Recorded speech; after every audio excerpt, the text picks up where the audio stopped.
En Contexto, voces que revelan las conexiones entre lo global y lo local. Bueno, mucho gusto a todas y todos. En este momento, bueno, estamos en esta nueva entrevista de En Contexto.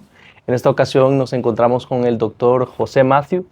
Bueno, yo le decía a él, yo considero que es una persona que conoce muy bien el sistema de salud desde que inició su carrera profesional como médico, pero también pasando en posiciones bastante trascendentales. Bueno, fue médico en el Hospital San Felipe durante mucho tiempo, doctor, pero también llegó a tener posiciones importantes dentro del sistema de salud. Entre el 98 y el 2002 fue viceministro de salud en el gobierno del expresidente Carlos Flores. Posteriormente también trabajó con el fideicomiso de abastecimiento de medicamentos del sistema de salud, y en el gobierno de la presidenta Xiomara Castro entre el 2022 y 2024 también fue la persona encargada, el ministro de la Secretaría de Salud. Entonces, muchas gracias, doctor, por estar en esta ocasión. Y hablando de lo que ha sido quizás lo más sonado en este inicio de gobierno, no ha pasado un mes todavía, doctor, de que hubo esta transición, hubo este cambio de administración gubernamental, y en el que uno de los temas principales ha sido la salud. Se presenta en la primera sesión del Congreso una ley de medidas excepcionales de atención, y el presidente Asfura, de manera sorpresiva, anuncia que él asumirá al menos, creo que es por un año de manera temporal, la Secretaría de Salud, decretando una emergencia. Yo quiero comenzar, doctor, por esta pregunta quizás un poco superficial, pero preguntarle si usted considera que ameritaba este decreto de declarar emergencia en el sistema de salud, si realmente había esa necesidad, o cómo lo valora esta decisión de la actual administración. Bien, yo supongo que don Nasri tiene un equipo de gente que en salud le ha asesorado y han analizado. No lo esperaba, pero tampoco es que lo rechazo. A mí me parece que el haber puesto el decreto de emergencia, no debo de pensar que es para hacer movidas. No me parece que el señor Asfura sea el tipo de personas para esto. Creo que es su manera de ver cómo más directamente, siendo él el jefe y teniendo la libertad para hacer las contrataciones bajo este amparo de decreto, está pretendiendo dar respuesta. Que sea lo más idóneo, bueno, ojalá y le resulte. Yo tengo mis criterios. Creo que va a haber lugares donde se va a poder contratar centros privados para hacer la cirugía, pero hay otros lugares donde eso no se va a poder, y explico por qué. Pongo el ejemplo de Lloro. Cuando yo llegué ahí vi una mora en ginecología y habían 5 ginecólogos. Entonces mi enojo fue de decir, ¿por qué no se pone 3 de los ginecólogos a operar y solo 2 dando consulta y sacamos los 100 pacientes que hacen falta? ¿Qué resultó? Cuando estamos en eso, me entero que en todo el pueblo solo hay un técnico en anestesia. Entonces, aunque tenga 3 ginecólogos para operar, solo había un técnico de anestesia que pudiera dar anestesia. O sea, si eso pasa ahorita, y se supone que los mismos que trabajan en hospitales del Estado son los que también trabajan en la tarde en la privada, entonces también solo sería un técnico. Ese es un ejemplo. Ese tipo de comunidades me parece que no podrían evacuar la mora en la misma comunidad, al menos que la llevaran hacia otra ciudad que tuviera más lugares donde poderlo hacer. Creo que todavía les falta, y es lo que ahora empezaron a hacer la reglamentación de esto, porque una cirugía también puede complicarse. ¿Y qué pasa? Una cosa es el valor de la cirugía y otro es si ese paciente tiene que pasar a cuidados intensivos. ¿A dónde se pasaría? ¿Al cuidados intensivos del hospital privado o al cuidados intensivos de un hospital del Estado? ¿Cómo lo trasladan? ¿Hay ambulancia para cuidados intensivos? Sí hay. No son las mismas que tradicionalmente la gente ve para llevar traslado de pacientes. Estas son súper equipadas. Y para neonatología, por decir algo, para recién nacidos, solo hay una. Entonces, ahí puede haber un poquito de problema. No digo que no puedan haber soluciones. Creo que también debió pensarse en, ya que el estatuto ya ha sido tan violado y por las propias autoridades del colegio médico, en el tipo de contrataciones y todo, han permitido que esto pase. Veo que ya no hay ni bulla porque la ministra se dio plaza, porque el viceministro se dio plaza, sin concurso. Entonces, si eso ya se quitó, bueno, entonces pongamos otros tipos de contratación diferente. Generalmente los mismos médicos que operan a nivel privado son los mismos que están trabajando en hospital del Estado. Entonces se le podría contratar y que se quede trabajando en la tarde o que vaya a operar en sábado y domingo al mismo hospital del Estado en las comunidades donde se encuentren, teniendo entonces el hospital ahí nomás sus unidades de cuidados intensivos. Creo que deben de analizarlo así. Yo espero que lo que han pensado les resulte. Sí, si esta reglamentación que ya inició esta semana justamente, doctor, no incluye, por ejemplo, todos estos factores que usted mencionaba, ¿sería viable entonces la implementación de este decreto en el país? Es que sí es viable, tienen que negociar precios. Mire, las compañías de seguros ya tienen unos valores establecidos, hay un código REDSA se llama, yo también tengo clínica privada, y ellos ya establecen qué valor es la consulta del médico general, del médico especialista, de cada procedimiento ya tienen valores. ¿Qué es lo que pasa? Que a veces no todo es perfecto, a veces hay algunas complicaciones, hay que usar más de un medicamento, etcétera, y eso varía con los costos. Habrá que ver si todos los hospitales privados quieren entrar a estos valores y si habrá esa libertad de poder compensar ese otro tipo de gastos que pudieran surgir. A veces, pongo un ejemplo, si se está operando un útero y a la hora en que están en el útero está muy cerca las vías urinarias y perforan una vejiga o un uréter, hay que llamar de emergencia al urólogo. Y esto incrementa un valor. No digo que eso es siempre, pero eso tiene que considerarse. Médicos como yo, con 40 años de experiencia, sabemos que esto pasa. Tal vez un muchacho que acaba de salir, él no entenderá que estas cosas sí son reales. Pero bueno, tiene que considerarse esos márgenes y ojalá y sí saquen la mora. Sí, doctor, otro tema que se establece en este decreto y que ha sido de los más sonados es el tema del desabastecimiento. Ha habido una guerra, no sé si de narrativas, el gobierno anterior dice que había un abastecimiento de un porcentaje, el gobierno entrante dice que era otro porcentaje, pero el problema de fondo es el desabastecimiento, pues, o sea, es una realidad que hay personas que van a un hospital y no hay el medicamento que requieren. Eso es una realidad y creo que la mayoría de los hondureños ha conocido a alguien o ha tenido una persona cercana que ha enfrentado esta realidad. Sí. Pero el fondo de esta realidad, doctor, ¿cuál es? ¿Cuál es el origen de esto? ¿Qué es lo que propicia que en los centros médicos, en los centros hospitalarios, no haya este abastecimiento como se desearía? Son varios factores. Al no haber un carnet único, que debería ser el número de identidad de cada uno de nosotros y que para ese estábamos trabajando, estableciendo ese sistema y un sistema de control de inventarios que se llamaba SALMI, Sistema de Administración Logística de Medicamentos e Insumos. Ya lo habíamos instalado en 20 de los hospitales y en 12 regiones. Nos faltaba algunas más. Es donde usted controla desde el ingreso del medicamento hasta la expedición y lleva un inventario en tiempo real. Ahí sí puede ver, me está faltando este, me sobra este, etcétera. Y puede evitar que se le vayan a vencer por mal uso, lo que sea. Mire, normalmente siempre va a haber unos productos que generalmente se pueden vencer porque cualquier almacén privado compra un 2 o 3% más de lo necesario. Eso es normal en todo el mundo. Hay también casos de medicamentos que dejan de usarse y usted ya los compró. Ejemplo, en el caso de los pacientes con VIH. ¿Por qué? Porque han ido cambiando las terapias y de repente cambió una terapia y usted ya tenía los medicamentos para el paciente, porque se compran por paciente, pero ese ya no se usa, sino que la nueva terapia que acaba de entrar se le van a vencer. Entonces no es motivo de un escándalo, es algo normal, técnicamente sucede. Los que no saben hablan por hablar, pero eso pasa. Pero en este caso, ok, el gobierno decía que tenía más de 80% de abastecimiento. La información que yo tengo de gente muy confiable que estaba dentro del sistema era que solo había un 52% de abastecimiento. Usted puede mostrar un almacén lleno de medicamentos, sí, pero de montón de aspirina, de montón de eritromicina, o sea, de medicamentos de los de uso más corriente. Pero va y pide irbesartán, que es para la presión arterial, y esa no existe. Entonces el paciente con hipertensión no tiene el medicamento.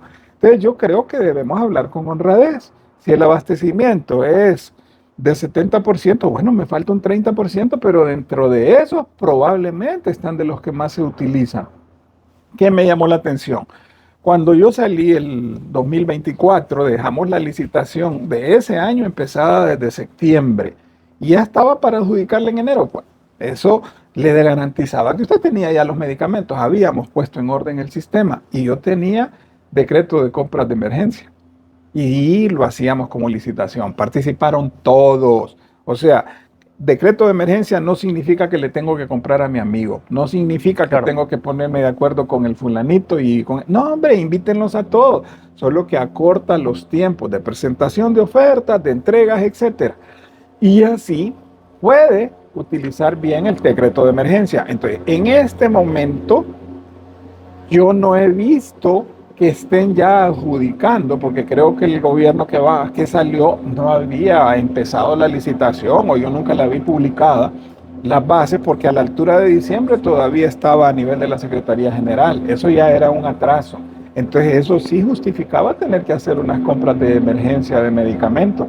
No creo yo que deba seguir para el próximo año, porque deberían de ponerse ya en orden, pero por ahorita creo que no les quedaba de otro. Doctor, y en cuanto al fideicomiso, ¿este fideicomiso administraba solo medicamentos de línea básica o también manejaba medicamentos diferentes? Si nos puede hablar un poco de cómo era la administración de este fideicomiso en cuanto a los medicamentos. No, y con el fideicomiso se podían adquirir todos los medicamentos. El que hace la programación siempre es la Secretaría de Salud, desde el nivel más bajo, desde las regiones y desde los hospitales, y luego se hace un consolidado a nivel central y esa lista es la que se le manda al fideicomiso con valores estimados y ese es el dinero que se le tiene que trasladar previo a que él haga la invitación a todas las empresas. Lo que se gana con el fideicomiso, bueno, que se acortan los tiempos. En vez de 6 meses para un proceso de licitación, él puede pedir ofertas en 15 días. Él puede adjudicar en 48 horas, como lo habíamos hecho allá por el 2013, y el Estado entonces gana ese tiempo. Además, el fideicomiso no solo era la compra, era los carros de transporte, eran los almacenes para tener también aquello y asegurado.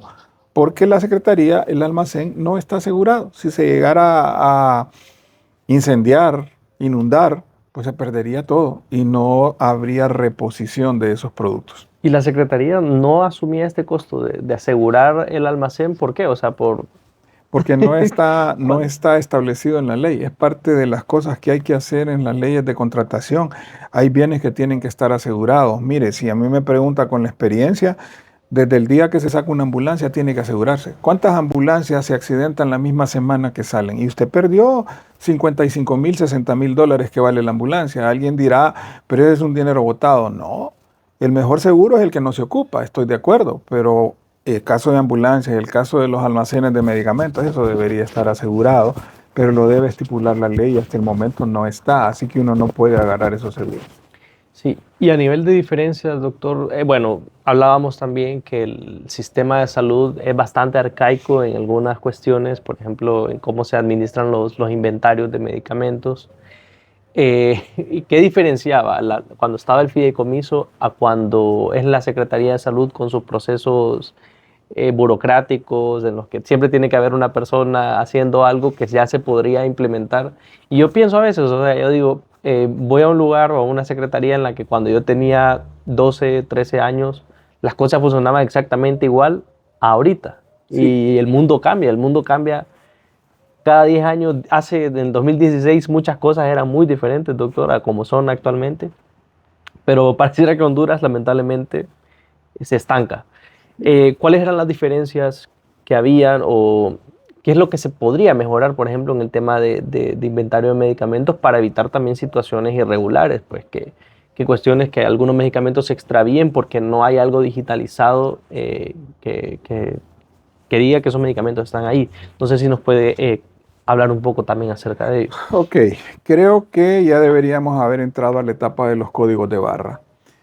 Con código de barra usted no tendría que estar contando hasta el último blister de unas pastillas y eso se sigue haciendo en la Secretaría de Salud. Inclusive hay lugares donde todavía se maneja Cardex manual y ya debería estar digitalizado.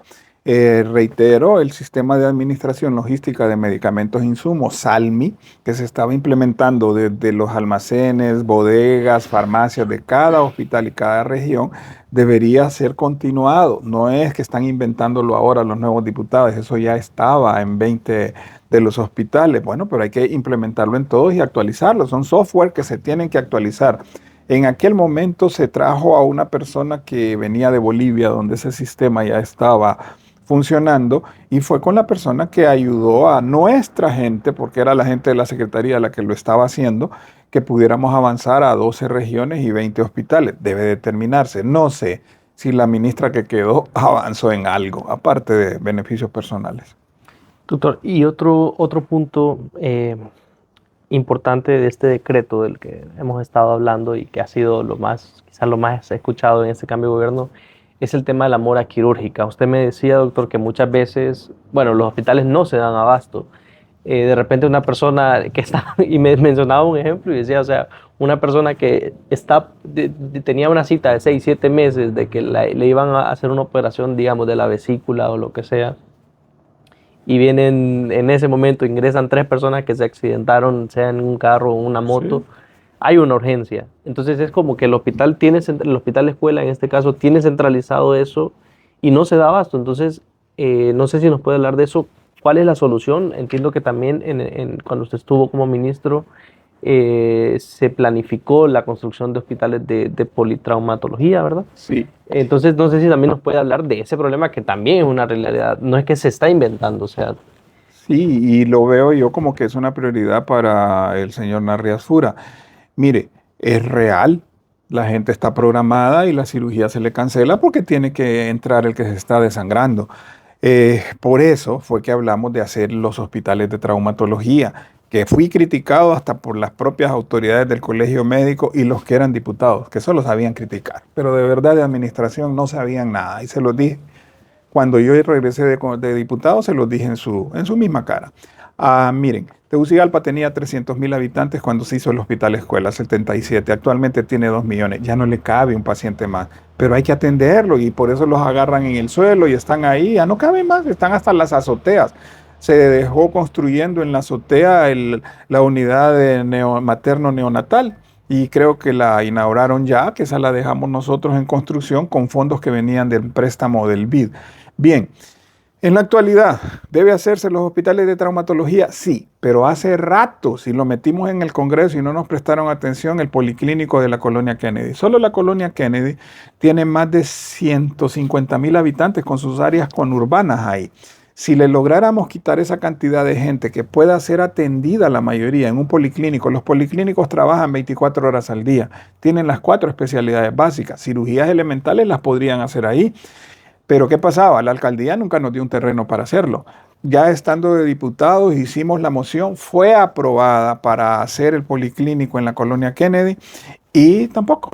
Siempre uno escuchaba a otros políticos diciendo policlínico en el municipio de tal o en la aldea tal, cuando ahí no había población. Y sí la tiene acá. No es posible que una ciudad de este tamaño tenga un solo centro para atención de emergencias. Me dirán, bueno, ¿y por qué no ponen el Hospital San Felipe, el Hospital del Tórax?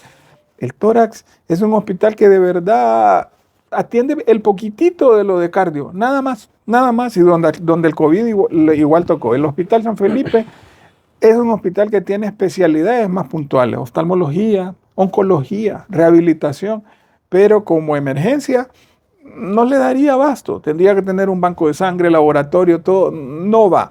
Ok, entonces ahorita los fondos existen para hacer los hospitales de trauma. Esos fondos se dejaron aprobados en el Congreso, así que solo es de darle viaje porque los terrenos están. El terreno en el Zarzal para el de Tegucigalpa y al lado del Catarino Rivas para el de San Pedro Sula. Policlínico, tienen que buscar un terreno y si lo hay por esa zona, la Vía Nueva, Los Pinos, etcétera. Por esa zona tiene que haber un terreno de más o menos una manzana donde se pueda hacer un policlínico y ahí la gente llegue más rápido que llegar al materno infantil, que hasta cuesta llegar a veces a determinadas horas. Con eso usted podría mejorar la atención de emergencia.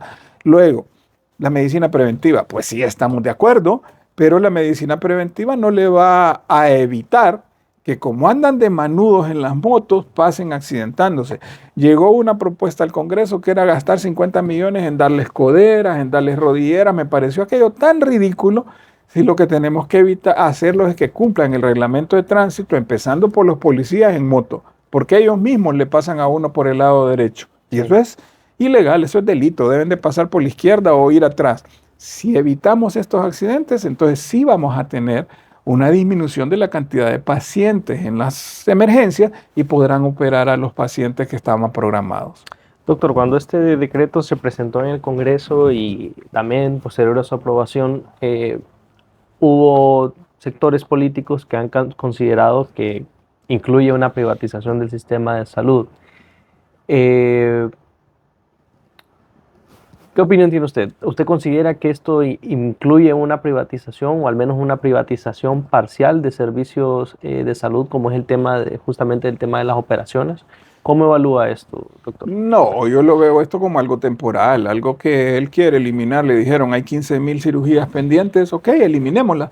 No las va a poder eliminar todas, pero bueno, avanzar en el mayor número que se pueda. Yo reitero la idea.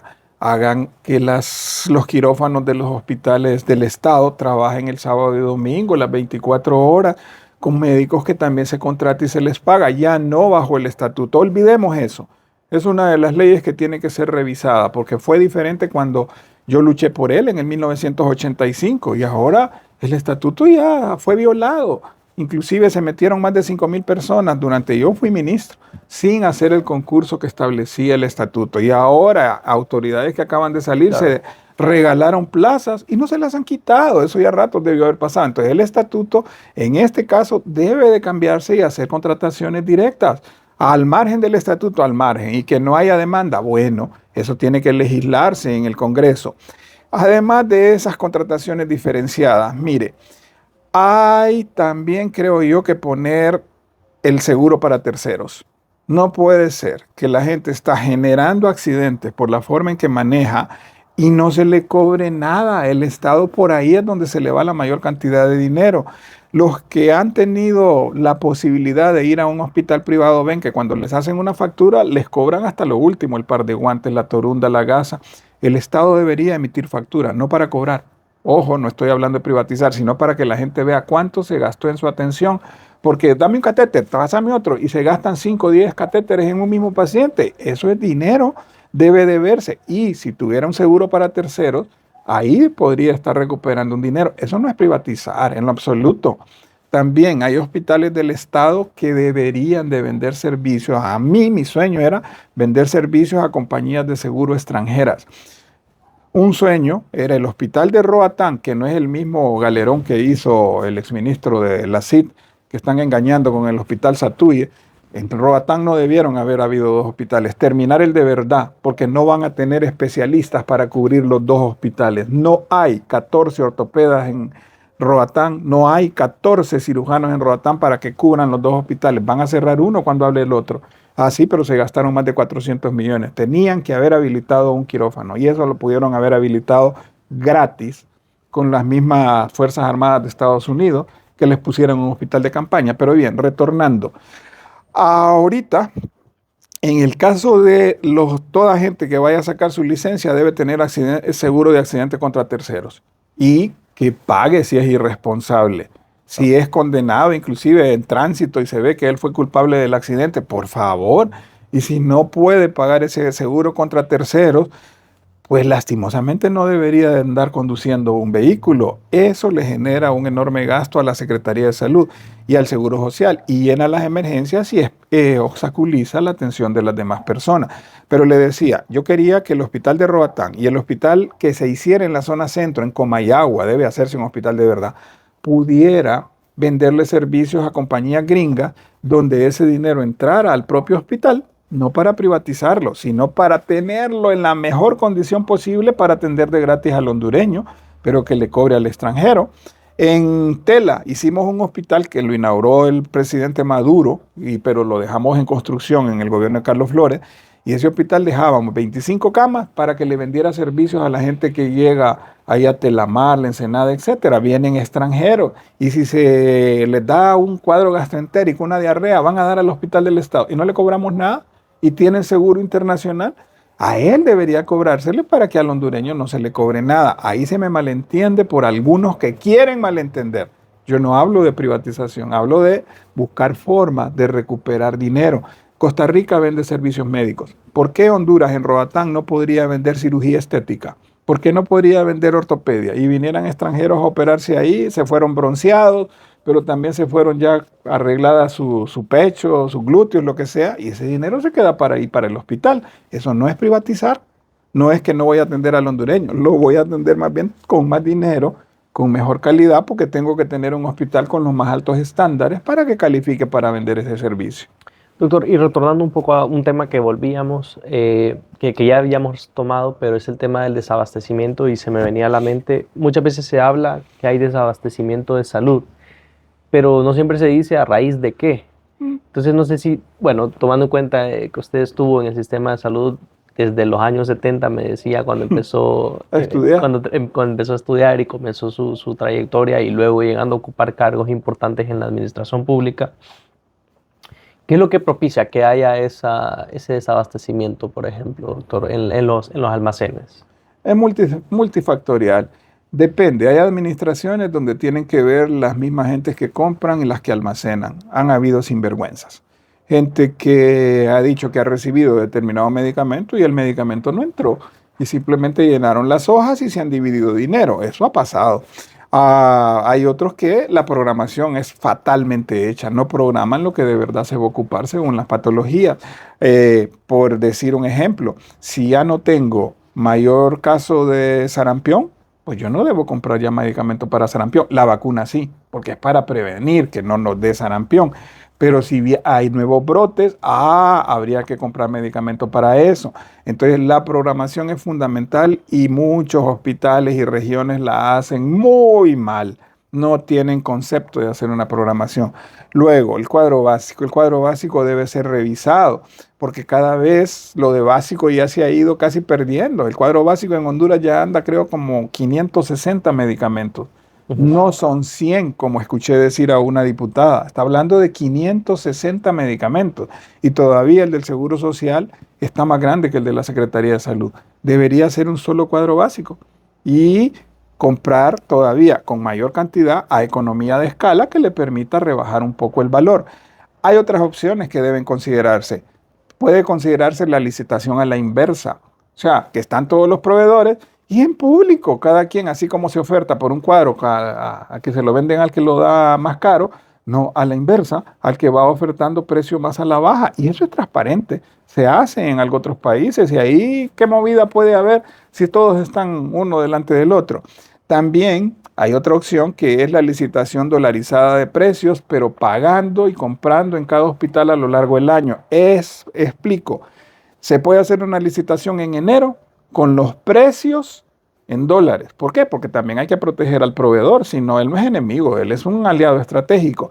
Pero que cada hospital va pidiendo a lo largo del año. Ejemplo, en octubre está pidiendo el Hospital de Puerto Cortés cantidad de medicamentos al precio que se licitó en enero. Solo que en dólares, si ahorita es 26.60 y allá en octubre es 26.80, bueno, se le paga eso, pero en dólar. El Estado no gastó el dinero anticipadamente en entregar todo eso, ni tampoco tuvo todo ese medicamento acumulado en sus bodegas que se puede dañar, sino que en su momento lo está pidiendo en cada hospital y se le está pagando en ese momento. No hay necesidad entonces de tener aquel gran almacén, sino un sistema ágil de inventario. Yo creo que esas cadenas de supermercados y de farmacias no tienen el medicamento de todo el año almacenado, sino que lo van adquiriendo gradualmente. Bueno, el Estado podría pensar en eso. Me van a decir, pero estás protegiéndolo al darles el precio en dólares. No, simplemente tampoco es que quiero pasarme de vivo, porque nadie ofertaría al valor del empira actual para decir que le van a pagar en diciembre. Eso no va así. Tiene que controlarse precisamente los pagos. La gente dice que las movidas están en las licitaciones. Yo puedo decirle que los sobornos están más que nada en la hora de los pagos. Si yo a usted le tengo que pagar en 30 días y ya van 180 días y no le he pagado y yo le debo 40 millones, usted va a estar casi en la necesidad de darle algo a esa persona que le dice, ok, te lo consigo para mañana el dinero. Eso no debe ser. Ahí es donde está la picardía. Hay que ver cuánto tiempo tardan en pagar y controlarlo. Ese es algo que también abarata el costo para el Estado, porque el proveedor ya incorpora ese precio que va a tener que dar de mordidas en los precios que termina ofertando.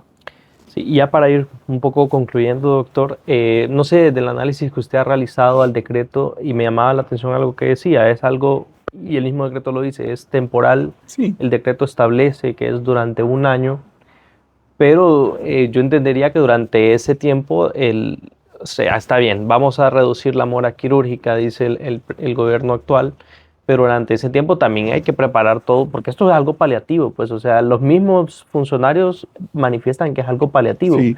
Alternativamente y puntualmente, doctor, ¿qué es lo que se tiene que hacer, además de este decreto en el que se reduzca la mora quirúrgica y el tema del desabastecimiento, que son dos temas muy, muy aparte, pero con el tema de la mora quirúrgica, ¿qué es lo que debe hacer el gobierno central para ya no volver a tropezar en este tipo de problemas en futuros, en años futuros? Bueno, tiene que arreglarse los quirófanos del Hospital Escuela. Tienen 6 quirófanos malos, la mitad. Me van a decir, ¿y usted por qué no los arregló? Porque yo no podía. El hospital no era de la Secretaría de Salud, era de la universidad y usted no podía invertir dinero del Estado en lo que era de la universidad, pero eso ya era prioridad. Nunca me aceptaron a mí, cuando yo les llevé hasta el decreto a que lo presentaran en el Congreso para que devolvieran el hospital a la Secretaría de Salud, nunca me lo aceptaron. Pero solo salí yo y ahí sí lo hicieron. Ajá, pero pasaron 2 años. ¿Y qué pasó que no repararon todavía los quirófanos? Esa es una prioridad número 1. Tienen que repararlos. ¿Cuánto se tardará en la reparación? Yo no creo que más de 6 meses. Luego el mantenimiento preventivo de los mismos quirófanos. También las centrífugas, los centros para esterilización de equipos, etcétera. Eso tiene que existir. La formación de recursos humanos. Usted necesita tener técnicos de anestesia. Me van a decir, todos tienen que ser médicos anestesiólogos. No se van a dar abasto. Y con lo del estatuto médico, entonces voy a tener 72 horas nada más una persona de estas. Cuando se contrata por allá jornada nocturna con un plus que ya lo establece la ley a un técnico y ahí están. Ok, entonces necesita personal, necesita las instalaciones. Necesita, sí, la medicina preventiva, sí, pero los accidentes, la forma de evitarlos es que tránsito sirva para lo que debe ser. Como ahora ya no van a andar de guardia de toda la gente, usted miraba que policías no habían en las calles, tal vez ahora los vemos, entonces que sancionen al que está cometiendo falta. Yo sugeriría, pongan esas cámaras y como ahora hay un chip con la placa, si alguien se pasó en rojo, fácil, le clavan la multa. Si alguien dobló hacia el lado que no debe doblar y la cámara lo detecta, si eso ya es tecnología, está en otros países, las mismas multas van a servir para pagar todo ese sistema de cámaras que debería de haber y bajamos el número de accidentes. Si bajamos el número de accidentes, bajo la incidencia de gente dentro de la emergencia. Se critica el sistema de salud de Honduras. Vayan a Estados Unidos. Yo tengo gente que ha estado ahí y le ha tocado esperar todo un día para que la atiendan en una emergencia. Bueno, no digo que tenemos que caer a eso también. Tenemos que ser más ágiles, pero también la educación de la población. A veces van a la emergencia gente que no amerita estar en la emergencia, que podría ser atendida en el centro de salud, pero no tenemos esa formación, pues queremos ir al hospital, aunque sea un cuadro sencillo que podría ser atendido. Pongamos los policlínicos a funcionar 24 horas y centros de salud que estén 24 horas al día para que la gente le quede más cerca. Entonces ustedes congestionan los hospitales. Creo que deben iniciar y terminar los hospitales de trauma. Ya estaban diseñados, ya están los fondos, así que eso solo hay que hacer la licitación. Y no importa quién ponga la placa. Si yo veo que a don Narri tampoco le importa poner placa, él dejó obras en Tegucigalpa y usted no ve en ningún lado. En cambio veo algunas fuentes que dicen el nombre de la persona que hizo esa fuentecita ahí en el Boulevard Morazán. Entonces es ridículo. Tampoco va a haber nombre mío en ninguna cosa. Y Dios sabe que sí hicimos. Entonces ahorita yo le auguro, le deseo la mejor de las suertes, que ojalá sí le funcione lo que está haciendo, que sepa escoger las personas. No creo ni siquiera que se va a estar todo el año. Yo creo que antes del año él va a haber nombrado las personas encargadas, que busque lo mejor y bueno, que les dé el apoyo, que las personas que nombre también tengan ganas de trabajar. Esto no es de andar apantallando. Mire, ser ministro de Salud es bien difícil. Creo que es una de las secretarías más conflictivas porque todo el mundo está pidiendo aumentos y prebendas laborales, pero para tratar de responderle al pueblo, usted no tiene horario. Usted tiene 7 días a la semana, 24 horas al día para estar haciendo, pero bueno, se hace. Si uno se mete es porque quiere cambiar algo y ahorita el presidente lo agarró él como emergencia, pero yo lo entiendo como un mensaje. Él está diciendo, esta es mi prioridad número 1 y yo mismo me quedo con ella, pero lo va a hacer por unos meses, en breve lo va a tener que delegar, así que Dios lo ilumine y le salgan las cosas bien. Bueno, muchas gracias, doctor. En esta ocasión, en contexto, estuvimos con el doctor José Manuel Mateu, como mencionábamos al inicio. Bueno, él fue ministro de Salud entre el 2022-2024, viceministro de Salud entre el 98 y el 2002, y un médico con 40 años de experiencia en el sistema público, que conoce muy bien el sistema público y todos sus pormenores. Le agradecemos mucho, doctor, por esta entrevista. Y bueno, muchas gracias. Un placer. Gracias por suscribirte a nuestro Patreon. Con tu apoyo hacemos posible el periodismo independiente y te compartimos contenido exclusivo hecho con transparencia y compromiso. Con Contracorriente estarás siempre en contexto.